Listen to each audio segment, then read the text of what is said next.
nuko ndabinginga bavukanyi kugira ngo mutange imibiri yanyu y'ibimazi vyera. Niyo majambo Paulo atanguza mu gice ca 12 ahejeje kugaragaza ingene urubanza rwaciwe rucirwa umuntu. Mu gice ca 4 ca 5 na 6 n'indwi n'umunani twarabonye urubanza rwabaye muri sentare aho Imana yari umucamanza mukuru, aho vyagaragaye yuko igiciro ikiguzi Kristo yatanze cyari gikwiye kugira ngo ube uwidegemvya. Rero ngo uwo mwana agize uwidegemvya aridegemvya vy'ukuri. Uravye mu vyigwa twaravye, wararavye neza ingene urugendo twafashe kugira ngo ducika bidegemvya. Rero gice 18 haragaragaza neza ingene Paulo atangura avuga ati rero nta rubanza ruri kubizigira ruri kubari muri Kristo Yesu. Muri ico gice Paulo agiheraheza avuga ati none rero nta kizobatandukanya abo bantu n'Imana. Rero amaraso y'umwagazi w'intama yarazanye abamwizera mu muryango w'Imana. Imana rero iyo twinjiye mu muryango wayo ica itwitwararika gose. None twebwe ico dufise dukora n'igiki? Igikorwa cacu, uruhara rwacu nukwizera no kumvira mpwemu yera. Twarabivuze mu vyigwa vyaheze uburyo bwo kumvira mpwemu yera, ukumvira uko mpwemu yera kurongora azoguha ubushobozi. Uyu munsi ntitubayeho ngo twumvire ivyagezwe 10, ariko tubayeho ngo twumvire mpwemu yera kuyanga dushoboze noneho gusanga twashikije ivyo vyagezwe. Ivyagezwe kugira ngo ntukice. Mpwemu yera rero iyo umwumviye aguha isezerano yo kugushoboza kutazokwica kuri umwana w'Imana. Ivyo twarabibonye. Ivyo roko twabonye ko nitwubahiriza nitwabaho munsi y'ivyagezwe tuzokwama turi mu gucirwa urubanza. We rero nanje nk'abakristo twagiye ku rundi rugero, twarabiravye mu gice 7 ingene hariho ubushobozi bw'ivyagezwe budukwegera hasi, ariko twabonye ko hari ubundi buryo noneho twagiyemwo. Hari ikindi cagezwe co mu buryo bw'imwemu, ubwo bushobozi butudugana hejuru tukarenga ubushobozi bw'ivyagezwe budukwegera hasi. Twarabonye ko ubushobozi bw'ivyagezwe, ubushobozi bw'ivyaha butaba buheze. Reka nkoresha akakarorero mu gihe ndiko ratangura igice ca 12. Nibaza ko mu gihugu canyu bibaho no mu gihugu wacu birabaho. Hariho rero mu mangazini manini aho hari ingazi zikoreshwa umuyaga nkuba zigenda ziduga. Izo ngazi zifise amamotera zidugana. Rero uravye iyo uri munsi y'ivyagezwe, akarorero ndavyerekanamwo mu buryo muri aka karorero nuko iyo uri munsi y'ivyagezwe uba uri kuri yangazi igenda imanuka itaduga, wowe uri kuraduga nayo ikabiri kiramanuka. Igihe cyose uzohagarara kwiruka iyo ngazi izokumanukana, kuko ivyagezwe nico bikora birakumanura hasi. Nagomba ndakubwire ko igihe uhawe ubugingo bwawe Yesu Kristo, ubuhawe umwidegemvyo, ubuvuye ku ngazi imanuka hasi ubugiye ku ngazi iduga hejuru. Nagomba ndakubwire naho wohagarara kuri iyo ngazi wiguma iduga uzoguma uduga, kuko ntabwo uduga kubw'ubushobozi bwawe, kubw'inkomezi zawe, uduga kubw'inkomezi za mpwemu yera. Nabaze kubibona, narabibonye. Abantu benshi tugira abasore twarabikora, tukagomba kugira ngo tuje kuri ya ngazi imanuka, tugaca tugenda twiruka kuri ya ngazi imanuka. Vyadusaba inguvu nyinshi kuko turiruka tuduga yaci tumanukana. Rero wewe waragizwe uwidegemvya, ivyagezwe ntibigishobora kukumanukana hepfo kuko uri ku ngazi ikudugana. Ku murongo wa 1 n'uwa 2 havuga ngo icagezwe ca mpwemu catugize uwidegemvya, icagezwe c'ubugingo cagizwe uwidegemvya. Rero ibuka naho wogwa, wibuke ko uzobuguye ku ngazi iriko iraduga, kuko mpwemu yera arakomeye, niwe atudugana, niwe aduha ubushobozi bwo kutudugana. Rero ngo nta tandukaniro, nta kizodutandukanya, kuko ubu turi kumwe, turi mu buryo bwo ubu rero turabidegemvya nta migozi kituboshe ku maboko yacu, ubu turidegembya, turashobora kwiruka tugasimba tugatazira. Ariko rero hari ikibazo rero ngaha, mbega tuzosimba gute, tuzokwidegembya gute? Hariho igikorwa duhabwa ngaha, ntabwo tugira uko twishakiye gusa. Ngaha rero icambere duhabwa ni ugutanga imibiri yacu ngo ibe ibimazi vyera. Mu vyabaze vyose ubu ko twidegembya imibiri yacu tugomba kuyihereza umwami wacu Yesu Kristo. Tuvuye rero mu vyigwa vyaheze, ubu twinjiye mu kigwa gikurikira. Mu gice c'icenda c'icumi na cumi na rimwe twabonye ivy'Abisirayeli. Muri ivyo bice twabonye yuko Imana itahevye Abisirayeli. Imana ukuboko kwayo kuracaba, ariko Abisirayeli Imana yabahaye isezerano ryo mu buryo bugaragara aricyo gihugu cabo. Ariko kandi twarabonye mu buryo bw'impwemu naho nyene ko isezerano isezerana, natwe turi bamwe muri iryo sezerano, nabo bazokwanduka bahabwe bashikanwe muri iryo sezerano ryo kuba uruvyaro rwo mu buryo bw'impwemu biciye mu kwizera Yesu Kristo. Rero ivyo nukuvyibutsa kugira ngo Imana ubisengere, kugira ngo Imana ibishitse mu Bisirayeli, Imana ibikore mu Bayuda kugira ngo nabo binjire muri iryo sezerano ry'uruvyaro mu buryo bw'impwemu. Ubu rero turi muri iki gice ca 12. Muri iki gice ca 12 kigaragaza ibijanye no kwitanga. Rero twarabivuze mu gice ca 6 twarabonye neza ibijanye no gutunganywa. Tuvuye mu byo gutunganywa twashitse mu gice 8, twarabonye yuko atari ugutunganywa gusa, ahubwo ko no kwidegembya, twahawe kwidegembya atarubanza rukituriko. Ubu rero muri iki gice turabona yuko tugiye gutera intambuko ryo guhindura ubuzima, kubaho ubundi buzima bushasha. Turafise rero ico tujejwe ngaha, uruhara rwacu rero no kugira ngo tubeho muri iyi si mu buzima bwacu bwa buri munsi. Dukeneye ubushobozi bwa mpwemu yera kugira ngo tubeho nk'uko Imana igomba. Rero ubushobozi bwa mpwemu yera nibwo buzobidushoboza. Mu gice rero ca 12 umurongo wa mbere n'umurongo wa 2 niho havuga ati, nuko bavuka inda bahanura kubw'imbabazi z'Imana ngo mutange imibiri yanyu ibe ibimazi bizima vyera bihimbara Imana, niko kuyikorera kwanyu kugira ikimazi. Umurongo ukurikira rero wa 2 havuga ngo ntimushushanywe n'ivy'iki gihe, yamara muhinduke rwose mugize imitima misha, kugira ngo mumenye neza ivy'Imana igomba nivyo vyiza bishimwa bitunganye. Rero ngaha hatubwira ngo imibiri yacu tuyihe Imana. Umurongo wa 2 utubwira ubwenge bwacu ngo buhindurwe na mpwemu yera. Imana rero irafise ubushobozi bwo guhindura imitima n'imibiri n'impwemu zacu kugira ngo idushikane ku ntumbero yayo. Turabantu bayo, Imana turabakozi bayo muri iyi si uyu munsi. Rero ntidukwiye kugenda nk'uko iyi si imeze. Hariho insiguro, hariho Bibiliya imwe bivuga neza. Muri iyo siguro ivuga ngo ntimukundire isi n'ibibazungurutse ko bibahindura nk'uko vyigombeye, ariko mwemere ijambo ryayo rityorora ubwenge bwanyu kugira ngo mushobore kuba mu ntumbero Imana yabaremeye. Rero dufatiye akarorero ku muntu ariko arabumba nk'ikintu mw'isima canke mw'ibumba, ico kintu kiba kicoroshe. Rero umuntu akibumba nk'uko agomba, ugihindukiza nk'uko ugomba.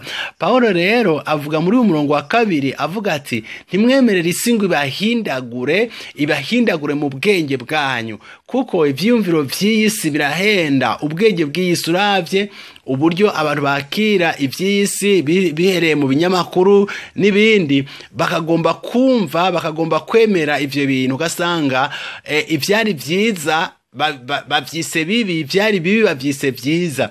Paulo rero mu kwandika yavuze ati, ntimwemere yuko mwiyumvira nk'uko isi yiyumvira, kuko mufise uburenganzira bwo kwegera Imana. Mu gice ca 5 hatubwira ko iyo dukijwe dufise uburenganzira bwo kwegera Imana kandi dufise amahoro y'Imana. Rero tumaze kwinjira muri iyo migenderanire y'Imana, turasabwa rero guhindura kwiyumvira, tukiyumvira nk'uko Imana yiyumvira. Ngaha nivyo Paulo ariko aravuga ko dukwiye kwiyumvira nk'uko Imana yiyumvira. Ivyo ngira mvuge birantera ubwoba, kuko naho ndiko ndakura ndaraba ukuntu ishengero riko ririyumvira uyu munsi, uko abakristo biyumvira uyu munsi, nkasanga bariko biyumvira ivyiyumviro nk'uko isi imeze. Birababaje cane. Paulo rero aratugabisha muri umurongo wa 2 avuga ati tugomba kugaba kugira ngo isi ntihindure ivyiyumviro vyacu. Ivyiyumviro vyacu bitezwa guhindurwa n'ijambo ry'Imana hamwe na mpwemu w'Imana. Ivyo ubigumize mu bwenge bwawe mu gihe turiko turunguruza turaba ingene tugomba kubaho, ingene tugiye gukora muri iyi si, mu vyiyumviro vyacu no mu bikorwa vyacu ingene dukorera Imana. Reka rero tumanuke tuje mu ngabire twahawe n'Imana kugira ngo dushobore kuba uko Imana igomba ko tuba muri iyi si. Mu murongo wa 3 kubandanya gushika ku mpera z'iki gice havuga ko twahawe, twebwe nk'abakristo twahawe ibidushoboza kubaho ubuzima rukristo. Rero atangura aduha ngaha ingabire indwi mu gice ca 12 duhere ku murongo wa 3 kumanuka gushihera ico gice. Aravuga hariya turaraba ivyamwa rero biva kuco Imana yakoze mu buzima bwacu. Aravuga ati rero ngaha mu murongo wa 3 aravuga ati mu murongo wa 3 ati ntidutegezwa kurenza kwiyumvira turengeje urugero, tugomba kwicisha bugufi kuko Imana izodutera intege, izoduha inkomezi, izoduha ububasha, ariko ntidukwiye gufatira kuri ubwo bubasha n'inkomezi z'Imana ngo duce twishira hejuru, kuko atari inkomezi zacu, ari inkomezi z'Imana. Petero na Yohana mu gice c'ivyakozwe n'intumwa bamaze gukiza ikimuga kw'irembo ryitwa Ryiza, abantu bamaze kubona ubushobozi bukijije ico kimuga, baciye bitegereza Petero na Yohana batangura kubashemagiza, maze Petero aravuga ati reka kuturaba nk'aho umengo twebwe nitwe twakijije uyu muntu, nk'aho umengo ubushobozi bwacu no kugoroka kwacu nivyo vyamukijije. Ntabwo ari ubugororotsi bwacu, nta nubwo ari inkomezi zacu, ahubwo n'ubugororotsi bw'Imana, n'inkomezi z'Imana zishoboje kukiza uyu muntu. Rero ivyo nivyo nawe bizogushoboza gukoresha izo ngabire z'Imana. Rero ntusabwa kwishira hejuru, usabwa kwicisha bugufi, usabwa kwicisha bugufi cyane kugira ngo mwe murakorere muri wewe, akoreshe izo ngabire ziri muri wewe. Reka rero turabe izo ngabire. Nkuko umubiri ufise ibihimba byinshi, natwe dufise ibihimba byinshi ku mubiri wa Kristo Yesu. Umubiri wa Kristo turi benshi. Mu murongo wa 5 havuga ko turi umubiri wa Kristo Yesu. Rero umubiri wa Kristo ufise ibice byinshi, hari uburyo bwinshi bwo gukora. Hari abantu bavuga bati kuvy'ingabire, akavuga ati mbega iyi ngabire yo bariho ikomeye gusumba iyi. Je ikibazo canje mvuga nti none ijisho n'ugutwi igihambaye ni ikihe? Igice cose kiri ku mubiri hari impamvu Imana yagishizeho, kandi Imana ntizocura urubanza umuntu n'umwe ifatiye kuko ibona abandi, ahubwo izoguhamagara ifatiye ku kuntu washikije kuvyo yaguhamagariye, kuko umuntu wese Imana imuhamagara ifise icimuhamagarira. Reka rero ndabahe izi ngabire vuba na vuba ndazibereke. Ingabire ya mbere muri izo ngabire indwi ni ingabire yo kuvugishwa. Ingabire yo kuvugishwa rero ni ingabire Imana ikoresha kugira ngo ishitse ijambo ryayo ku bantu bayo biciye mu buryo bwo kuvugishwa. Igomba kwihaniza abantu, kwereka abantu inzira. Urabona bavugishwa kuva kera ko bagiye bavugishwa, ba Hosea na ba Isaya n'abandi. Ijambo ryayo kugira ngo ishike ku bantu ribereke inzira nziza, ribakure mu nzira mbi, bagendere mu nzira nziza. Ntabwo ari ibijanye no kuvuga kazoza gusa, ariko hari n'igihe ivuga kazoza muri ivyo by'uvugishwa, ariko intumbero nyamukuru no kugira ngo abantu bamenye ijambo ry'Imana mu buryo bwo kubahanura. Iyo ngabire rero yo kuvugishwa urayibona mu gice ca Korinto, havugwa ibijanye n'ingabire cane cane, urutonde rw'ingabire uzobibonamo iyo ngabire yo kuvugishwa iriyo. Paulo arayivuga ko mu ba Korinto mu rutonde rw'izo ngabire. Ingabire yo kuvugishwa, reka mpagarare ngaha gatoyi, kuko ijambo ingabire ngaha turiko turakoresha mu rurimi riturukamwo bavuga ngo ni mata. Mu Kigiriki bavuga mata. hanyuma kuri iryo jambo mata baca bongera ko ijambo rivuga ngo caress mata.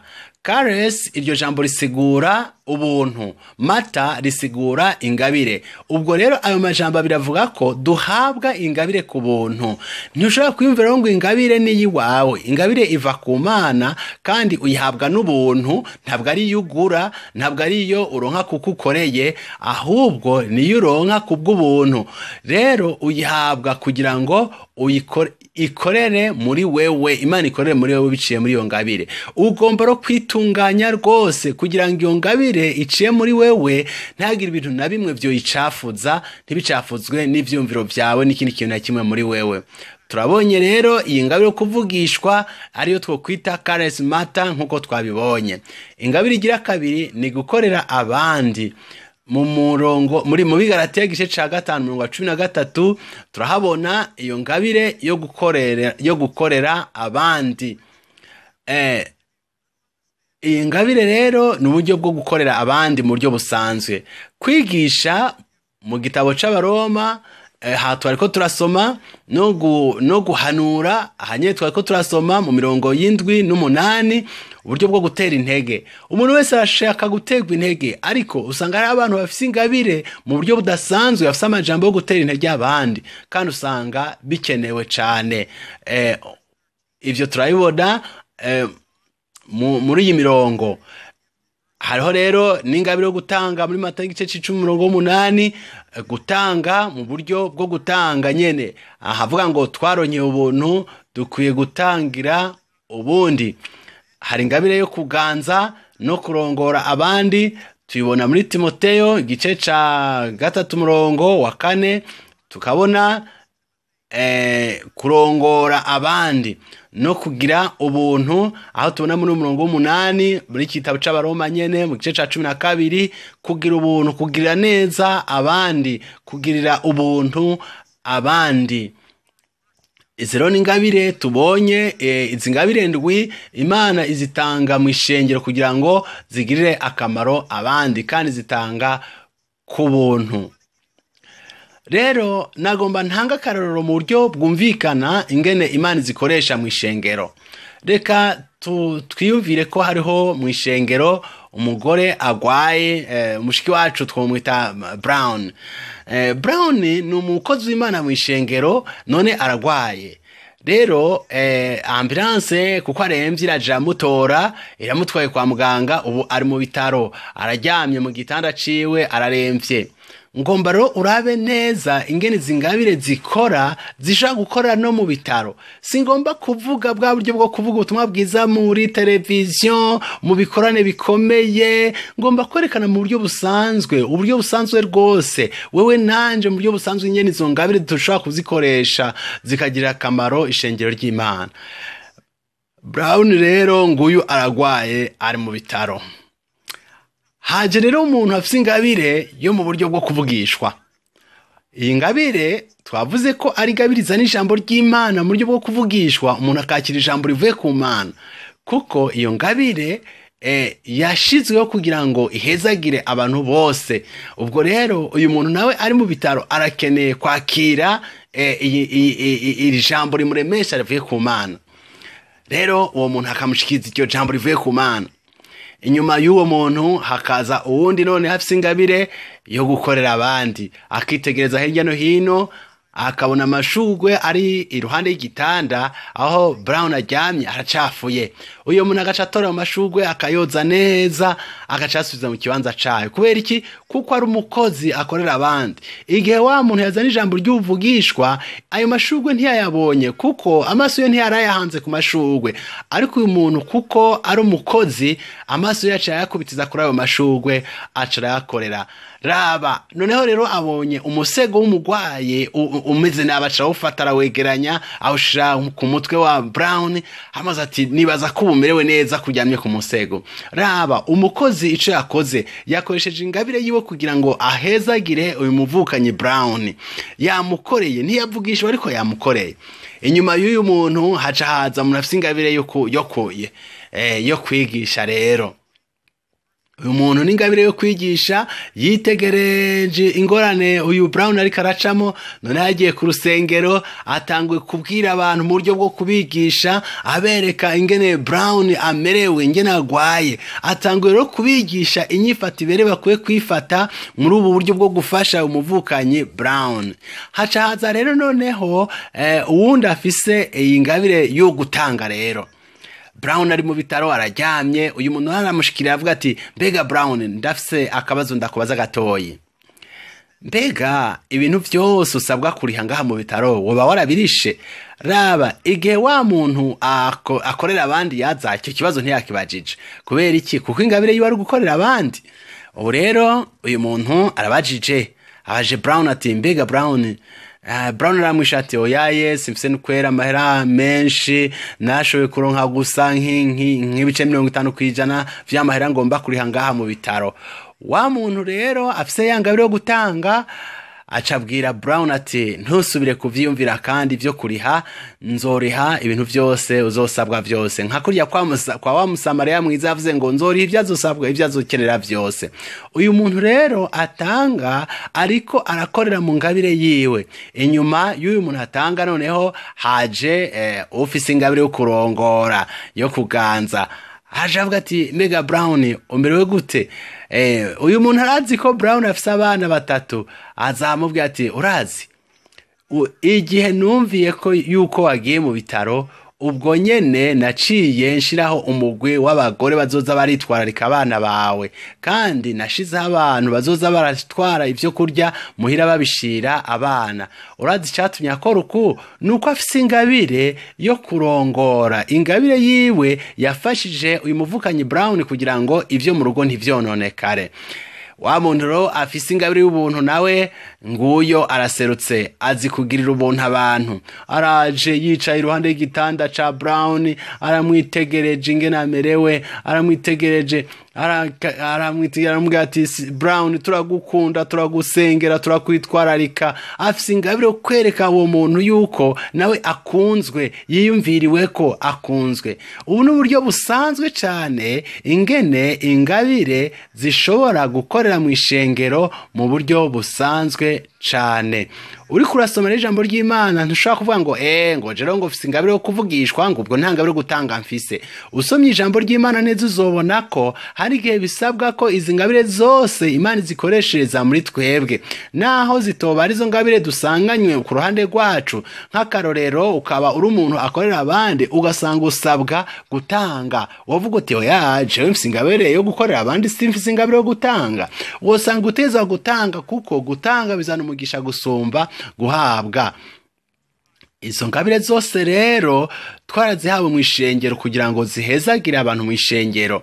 Rero inyuma yuko tumaze gutsinda urubanza turabidegemvya, duteza gukora noneho umubiri wa Kristo Yesu. Kandi umuntu wese ntakora ku gice ciwe, ahubwo umuntu wese akora mu mugwi w'abandi nk'abari ku mubiri wa Kristo Yesu. Ibiro nivyo bitwereka ingene twegera imbere. Rero raba ngaha uyu muvukanyi Brown yakorewe kuko Imana yatanze ingabire mu mubiri wayo, mu mubiri wa Kristo Yesu. Ushobora kuba utazi rero ingabire yawe iyo ariyo. Nimba utazi ingabire yawe iyo ariyo, ni vyiza ko icarana n'abarongozi b'ishengero mukaganira kugira ngo bakubwire neza, bakumenyeshe, mufashanye kugira ngo mumenye. Rero ni vyiza kumenya ingabire yawe kugira ngo ikoreshe. Ibuka Yesu Kristo yaratanze akarorero k'abantu baronse amataranto. Babiri muri bo bararonse amataranto kandi baradandaza runguka. Uwundi umwe aho kugenda kudandaza aciye azika iyo taranto. Yesu aravuga ati wagize iki? Ati iyo ngabire narayizitse. Yesu acavuga ati iyo ngabire iyo taranto ni muyimwake, muyihe uwundi muntu. Ndagutera intege rero, koresha ingabire wahawe uyikoreshe, kuko niyo izoshobora gukuza ishengero, kandi Imana izogufasha mu bushobozi bwa Mpwemu Yera kugira ngo ikore nk'uko igomba. Ngomba rero twunguruze tugende. Uburo ntabwo tugiye kuvuga ku ngabire, noneho tugiye kuvuga ku kuntu tugomba kwitwara ku mabwirizwa Imana iduha tumaze gukizwa. abatangura avuga ati urukundo rwanyu ntirube uruheyiheyi, mube abantu b'abanyakuri. Hariho abantu bavuga bati kuba indyarya cyangwa kugira urukundo rw'uruheyiheyi, urukundo rudafise ibikorwa, rutagaragaza ibikorwa. Akarorero nobaha ngaha mu buryo bwo kugira uburyarya. Ababumvyi bariko barabumba, bakabumba inkono, hanyuma rero iyo nkono yimaze kuma irashobora guca izana imigaga. Abo babumvyi rero kubera bishakira amahera, bashobora guca basiga ko utuvu hajya ku migaga, hajya hasadutse, bagasha basiga ko akarangi, ugaca umengo ni sawa. Mugabo umuntu aciye ubwenge, iyo agomba kugura ico gikono kinini agomba kuzokoresha, aca gifata akakirabisha ku zuba, akakizungurusha kugira ngo arabe yuko ari ahantu hoca umuco, kuko ahantu hasha umugaga hagasaduka, igihe inkono bayishize ku ziko, amazi arimwo azoja mu ziko, azova, iyo nkono izova. Rero muri twebwe iyo dufise ikintu kitari c'ukuri mu mitima yacu, tukagerageza kwicisha bugufi mu buryo bwo kwigaragariza abantu gusa bitavuye ku mutima, muri ico gihe ntibikunda, ntibigenda neza, kuko Imana ibitubona. Imana rero agomba kugira ngo itwuzuze urukundo rwayo, kugira ngo ntitugire uburyarya, ntitugire rwa ruheyiheyi, kugira ngo tube nk'uko igomba. Pawulo bandanya avuga ati mwanke ibibi, mu matane n'ivyiza. Ntabwo ari ukuba kure gusa y'ibibi, ahubwo no gutera intambuko tugakora n'ivyiza navyo. Pawulo avuga ati mukundane rwose, urukundo rwanyu rugaragare. Avuga ati ntimugire urwangara mu gukora ibyiza.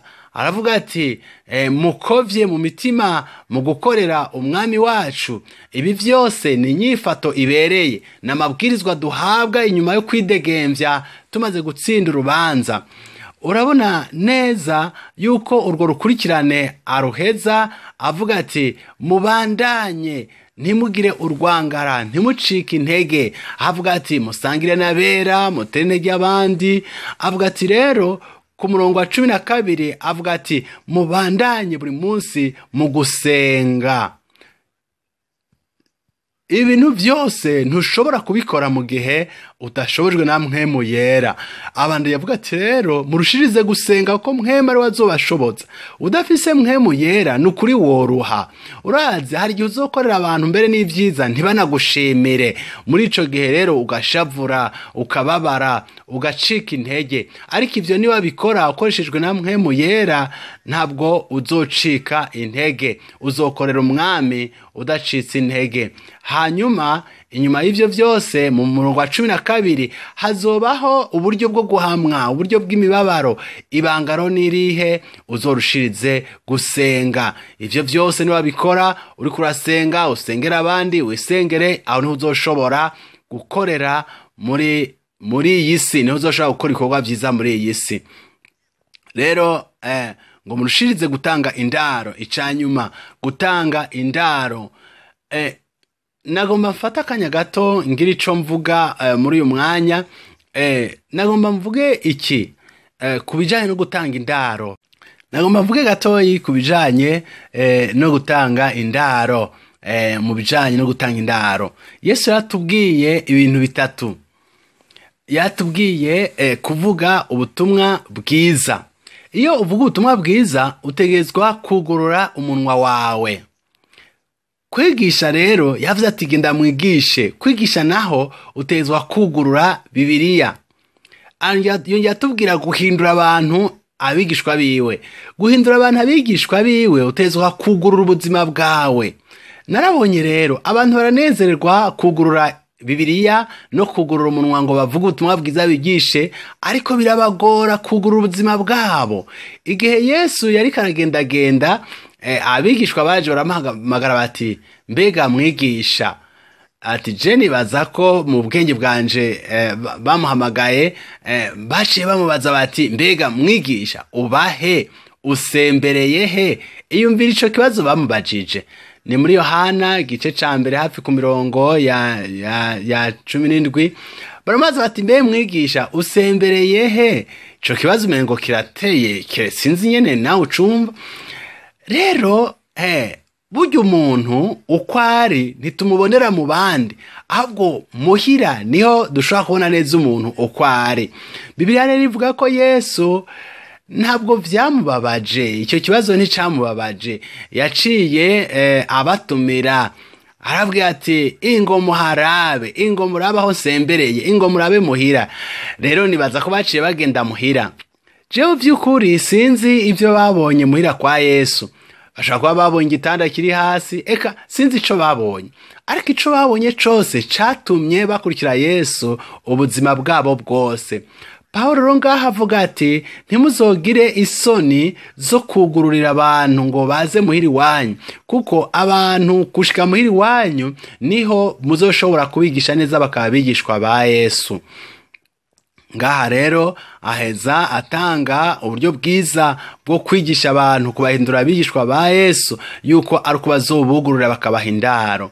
Rero abandanya avuga ati nagomba musangire abanezerewe munezeranwe nabo, abababaye mubabarane nabo. Kenshi na kenshi nitegereje nabonye ko vyoroshe ko abantu bababarana n'abantu gusumba no kunezeranwa n'abantu. Ubuti kubera iki? Hari igihe umuntu usanga ariko arasengera ikintu hako Imana imwisha ngo ikimuhe ikagiha mugenzi we, ugasanga ari uwo muntu ho kunezerwa ko mugenzi we yaronse biramubabaje ko atari we yaronse. Usanga ari abantu vyoroshe ko bababara ho kunezerwa n'ibintu abantu baronse. Rero ivyo bigaragaza ukwikunda. Nezerwa rero igihe umuntu aronsa akazi, mugenzi aronsa akazi, ryoherwa nezeranwa nawe. Igihe umuntu aguze imodoka nshasha nezerwa, igihe umuntu aronsa akantu gashasha nezeranwa nawe. Ivyo bizogaragaza yuko utikunda ahubwo ukunda igikorwa c'Imana. Abandanya avuga ati ubane neza n'abandi, ntiwishire hejuru, wiyumvire mu buryo busanzwe, wicishe bugufi, ngo wige kubana neza n'abandi, wige kumenya uko ubana n'abandi. Ngaha rero wibuke ko tubayeho mu buryo bwa mpwemu yera. Umurongo w'17 ngo ntimusubirize umuntu mu nkoko ibibi yabagiriye. Umurongo wa 18 namba bishoboka mubane n'abantu bose mu buryo bw'amahoro. Umurongo wa 19 ati ntimwihorane. Ku murongo wa 20 umwansi wawe ashonje umugaburire, anyotewe umuhicanwa niwabikora gutyo uzoba uri kuramurundako amakara yaka ku mutwe wiwe. Urabona yuko iyi si turimwo igihe tuzokorana urukundo, uzosanga urukundo rusumba vyose. Ikirwanishwa gikomeye muri iyi si ntabwo ari urwanko, si iterabwoba, ariko urukundo ni kirwanishwa n'inkomezi zikomeye. Niyo mpamvu Imana yahisemwo gukoresha urukundo. Imana urya murongo tubwira ngo kubw'urukundo Imana yakunze abari mu isi. Raba Imana yahisemwo gukoresha urukundo, ibona ko ari zo nkomezi za nyuma zishoboka zo gukoresha. Ngaha rero ngo ibibi ntibikuneshe, yamara ibibi ubinesheshe iciza. Ntidukwiye kuganzwa n'ibibi, ikibi ntigikwiye kutuganza. Ibi rero ni vyigwa n'umuntu yamaze kuronka akamiremere ka Yesu Kristo. Raba mu gitabo c'Abaroma twize vyinshi. Duherukiye rero mu buryo bwo kuraba ingene ubuzima bwacu bukwiye kuba muri iyi si, ingene bukwiye kuba muri iyi si. Rero ubu reka twuname dusenge, dusaba Imana kugira ngo idushoboze, iduhe mpwemu wayo adushoboze kuja hejuru y'ibintu vyose, kugira ngo dushobore kunesha vyose tube muri ubu buzima nk'uko Imana igomba. Tugira amahoro, turabana n'abantu bambaye ubusa tubambike, turabana n'abashonje turabagaburire, abaje batubabaza tubahezagire. Data turakwinginze udufashe mu ngabire waduhaye kugira ngo twubake umubiri wa Kristo ushobore gukora neza. Udukoreshe, udufashe ntituba abantu bo gutera ubwoba abandi, ahubwo ubwenge bwacu bwugurukira abantu kugira ngo tubafashe, dushobore kuduga tuje hejuru ya vyose, tubeho ubuzima bwo kuba umuco w'iyisi. Tubisabye mu izina rya Yesu, amen.